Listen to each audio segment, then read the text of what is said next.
আরশ, কুরসি, লৌহ, কলম এই শব্দগুলো আমাদের কাছে বেশ পরিচিত। তবে এগুলোর অবস্থান কোথায়, এর বিস্তৃতি কতটুকু, কিসের তৈরি, এর উত্তর আমাদের সবার কাছে বোধগম্য নয়। তাহলে আসুন জেনে নেওয়া যাক। আরশ কি আকাশের মতো?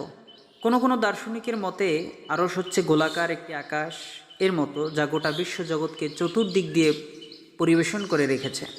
এজন্যই তাদের মতে আরশ হচ্ছে সপ্ত আকাশের পরে অষ্টম আকাশ, যাকে তারা একটি নাম দিয়েছেন এভাবে যে আল ফালাকুল আতলাস ওয়াল আসির নামে। কিন্তু তাদের এই কথা কোরআন, হাদিস ও ইতিহাস প্রমাণ করে না।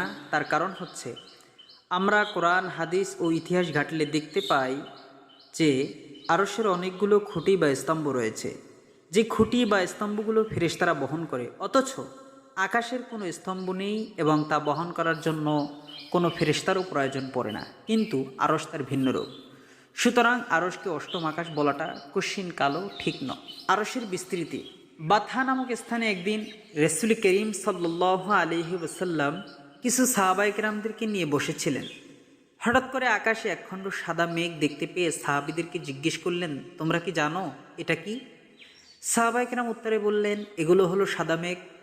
রাসূল সাল্লাল্লাহু আলাইহি ওয়াসাল্লাম বললেন, তোমরা এগুলোকে শুধু সাদা মেঘ না বলে আনান সাদা মেঘ বলতে পারো। সাহাবায়ে কেরাম বললেন, তাহলে ঠিক আছে, এগুলো আনান সাদা মেঘ। তারপরে রাসূলুল্লাহ সাল্লাল্লাহু আলাইহি ওয়াসাল্লাম জিজ্ঞেস করলেন, তোমরা কি জানো এই আকাশ এবং পৃথিবীর মাঝে কতটুকু দূরত্ব? সাহাবায়ে কেরাম উত্তর দিলেন, আল্লাহ এবং তার রাসূলই সবচেয়ে ভালো জানেন।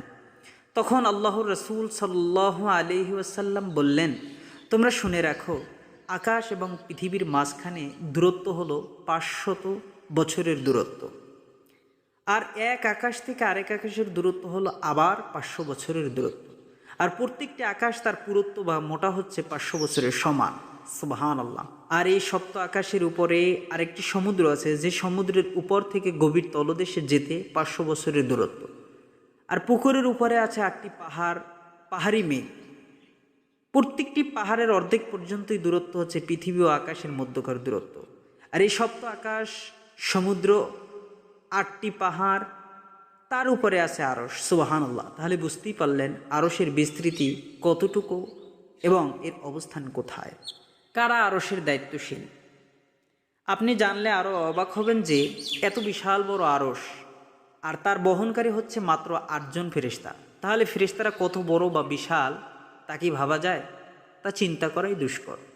একদিন রাসূল করিম সাল্লাল্লাহু আলাইহি ওয়াসাল্লাম তার সাহাবাদেরকে বললেন, আমাকে আল্লাহর আরশ বহনকারী ফেরেশতাদের একজনের বিবরণ দেওয়ার অনুমতি দেওয়া হয়েছে।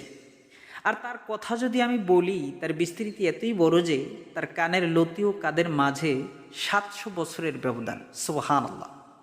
অর্থাৎ তার কানের লতি থেকে যদি কেউ নিচে নেমে কাত পর্যন্ত আসতে যায়, তাহলে 700 বছরের সময় লেগে যাবে। সুবহানাল্লাহ।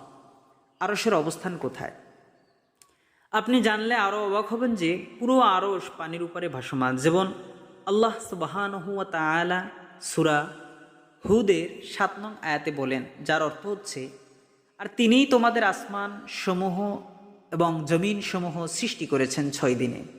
আর তার আরশ ছিল পানির উপর, যাতে তিনি পরীক্ষা করেন কে তোমাদের মধ্যে আমলে উত্তম। আর তুমি যদি বলো মৃত্যুর পর নিশ্চয় তোমাদেরকে পুনর্জীবিত করা হবে, তবে কাফেররা অবশ্যই বলবে এতে শুধুই স্পষ্ট জাদু। সুতরাং এই আয়াতে প্রমাণ করে যে আরশ হচ্ছে পানির উপরে ভাসমান। সুবহানাল্লাহ। আরশের ব্যাপারে যতটুকু জানলাম তা আমাদের সাধারণ বোধগম্য দ্বারা কশ্চিনকালও বোঝা সম্ভব নয়।